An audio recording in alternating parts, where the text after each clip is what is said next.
चाईबासा से सुदेश महतो का बड़ा राजनीतिक संदेश। संगठन विस्तार के साथ उद्योग, शिक्षा और राज्य सरकार की नीतियों पर साधा निशाना। नमस्कार, आप देख रहे हैं आर भारत 24। झारखंड के पूर्व मुख्यमंत्री और आजसू पार्टी के केंद्रीय अध्यक्ष सुदेश महतो शुक्रवार को पश्चिम सिंहभूम के चाईबासा पहुंचे। अपने दौरे के दौरान उन्होंने पार्टी के दिवंगत कार्यकारी सचिव दामू बानरा के आवास पर पहुंचकर उन्हें श्रद्धांजलि अर्पित की। शोक संतप्त परिवार से मुलाकात कर संवेदना व्यक्त की, जिसके बाद सुदेश महतो ने चाईबासा परिसर में पार्टी पदाधिकारियों और कार्यकर्ताओं के साथ बैठक की। बैठक में कोल्हान क्षेत्र में संगठन के विस्तार, बूथ स्तर तक संगठन को मजबूत करने और आने वाले राजनीतिक कार्यक्रमों को लेकर विस्तार से चर्चा की गई। बैठक के दौरान पत्रकारों से बातचीत में सुदेश महतो ने सामुदायिक मुद्दों पर अपनी प्रतिक्रिया दी। उन्होंने कहा कि यदि नीट परीक्षा में किसी प्रकार का अनियमितता हुई है तो मामले की निष्पक्ष जाँच होनी चाहिए और जो भी दोषी हों उनके खिलाफ सख्त कार्रवाई की जानी चाहिए। वहीं चाईबासा स्थित एसीसी कंपनी के बंद होने के मुद्दे पर उन्होंने राज्य सरकार को जिम्मेदार ठहराते हुए आरोप लगाया कि सरकार की नीतियों के कारण उद्योग प्रभावित हो रहे हैं। उन्होंने कहा कि उद्योग के बंद होने से स्थानीय लोगों के रोजगार पर भी असर पड़ रहा है और सरकार को इस दिशा में गंभीर पहल करनी चाहिए। सुदेश महतो ने यह भी कहा कि आजसू पार्टी राज्य में नेतृत्व परिवर्तन के मुद्दे को लेकर लोकतांत्रिक तरीके से आंदोलन करेगी और जनता से जुड़े मुद्दों पर लगातार आवाज उठाती रहेगी। इस दौरान उनके दौरे को लेकर पार्टी कार्यकर्ताओं में खासा उत्साह देखने को मिला। बड़ी संख्या में कार्यकर्ता परिसदन पहुंचे और संगठन को मजबूत बनाने के लिए अपने सुझाव भी साझा किए। पार्टी ने आने वाले दिनों में कोल्हान क्षेत्र में जनसंपर्क अभियान और संगठनात्मक गतिविधियों को और तेज करने की बात कही है। मैं पश्चिम सिंहभूम में आदरणीय मेरे आंदोलनकारी साथी दामू बानरा जी के जिला कार्य समिति की ओर से श्रद्धांजलि सभा रखी गई थी। इसी में भाग लेने के लिए आज यहाँ पर आए। उनके परिवार से भी मिलेंगे और उनके आज हम लोग सभी लोगों ने उनके जीवन काल को, उनके जीवन में किए गए संघर्षों को, राज्य के लिए उनके योगदान को सभी लोगों ने याद किया है। एक ऐसा साहसिक लीडर, नेतृत्व, दूरदर्शी लीडर को हम सभी लोगों ने खोया है अपने बीच में। इस सिंहभूम की धरती ने खोया है, जो निजी स्वार्थ से परे थे और राज्य की कल्पना, राज्य के बेहतरी के लिए और संघर्ष का बड़ा पैमाना हमेशा उनके विचारों पर रहा है। वो हमेशा हमारे दिलों में जिंदा रहेंगे। उनकी जो महत्वाकांक्षा थी सिंहभूम को लेकर, हमारी कोशिश होगी कि हम सब मिलके उसको पूरा करेंगे।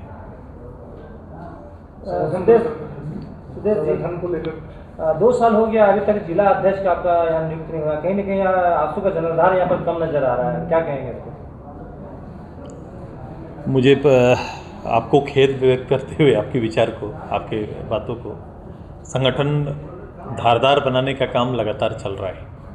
पार्टी विस्तार के कार्यक्रम को कर रही है और उसी के तहत हमने कंबाइंड रूप से एक जिलाध्यक्ष के ना होना, लेकिन हमारा क्षेत्रीय प्रभारी हम लोगों ने तय करके रखा है हर विधानसभा लेवल पर और सभी मिलकर उस पर काम कर रहे हैं। पार्टी BLA का जो काम है, हमारा BLA 2 का काम पूरा कर रही है।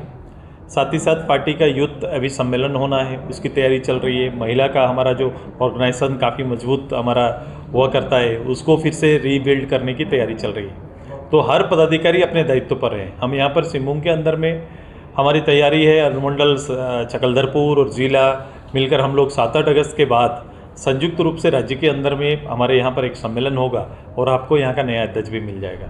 आपके पार्टी के जो NDA है वो 2 जिला अध्यक्ष अभी नियुक्त कर चुके हैं, एक चकलधरपुर, एक चाईबासा, लेकिन आजसू 2 साल हो गया लेकिन अभी तक जिला अध्यक्ष। मैं बता दिया आपको, हम पहले स्ट्रक्चर के साथ जाएंगे। जिला अध्यक्ष नियुक्त करना मात्र काम नहीं है। एक व्यक्ति कभी भी संगठन का पूर्णतः नेतृत्व नहीं कर सकता, उसके लिए एक शक्ति चाहिए, एक टीम चाहिए। तो टीम वर्क पर पार्टी अभी काम कर रही है और निश्चित रूप से जिला अध्यक्ष आपको 7-8 अगस्त के बाद मिलेगा। आप चूँकि NDA से जुड़े हुए हैं, अभी कुछ दिन पहले नीट को लेकर बड़ा मामला हुआ, लोग जो है पुतला दहन किए, आप किस नज़र से देखें? देखो, नीट का जो पेपर लीक का मामला आया है, ये एक बड़ा घटना है और इस घटना का पटाक्षेप भी होना है, दोषियों की सज़ा भी मिलनी चाहिए। हम छात्र हित पे हम हमेशा खड़े हैं और मुझे नहीं लगता है कि मेरा जो NDA की टीम है इसमें अपने आप को पीछे रखेगी। इससे ज़्यादा इस राज्य के अंदर हो रहा है। राज्य में जो चयन प्रक्रिया है, चाहे कर्मचारी चयन आयोग का है वो, चाहे राज्य चयन प्रक्रिया का जो प्रशासनिक सेवा का चयन का जो प्रक्रिया का हमारा है, उसके अंदर में आप देखेंगे इतनी घटनाएं इधर 2, 4, 5 साल के अंदर हुई है। चाहे पेपर लीक का मामला हो, से लेकर परीक्षा नियंत्रक के खिलाफ आरोप हो, उसके रिजल्ट पर लोगों के सवाल या निशान हो, इस तरह के सभी तरह के आरोप प्रत्यारोप लगे हुए हैं। नौकरियां किस रूप से बेची जा रही है, ये इसका पटाछे पे भी हो रहा है। तो आप समझ सकते हैं कि ये जो सरकार है, वर्तमान सरकार, राज्य सरकार, ये पहली बार ऐसा हुआ कि जेपीएससी ऐसा जगह को थर्ड पार्टी के हवाले कर दिया कि वो ऑर्गेनाइजेशन की जिम्मेदारी जिसको सरकार के अधीनस्थ है, एक स्वतंत्र इकाई के रूप में काम करने वाली संस्था को थर्ड पार्टी के हाथ में देकर चयन प्रक्रिया उनके हाथ में दे दिया, और उसका परिणाम आज सामने आपको दिख रहा है। तो मैंने यही कहा है अभी कि केवल छोटे मुजरिमों को पकड़कर दोषी नहीं मान सकते, और एसआईटी या फिर सीआईडी ये कोई परिणाम तक नहीं जाएंगे। ईमानदार हैं तो सारे नियुक्ति की जांच हो और सीबीआई जांच हो।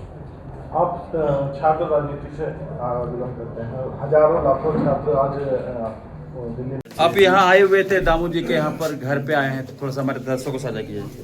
आज परिवार से मिले हैं, परिवार के लोगों से मिले हैं। इस पूरे परिवार का, जहाँ इस संगठन के गार्जियन थे तो परिवार के भी गार्जियन थे। पूरे परिवार में सभी लोग के उनके ऊपर निर्भरता थी। अब परिवार के ऊपर, उनके परिवार के ऊपर निर्भरता आई है।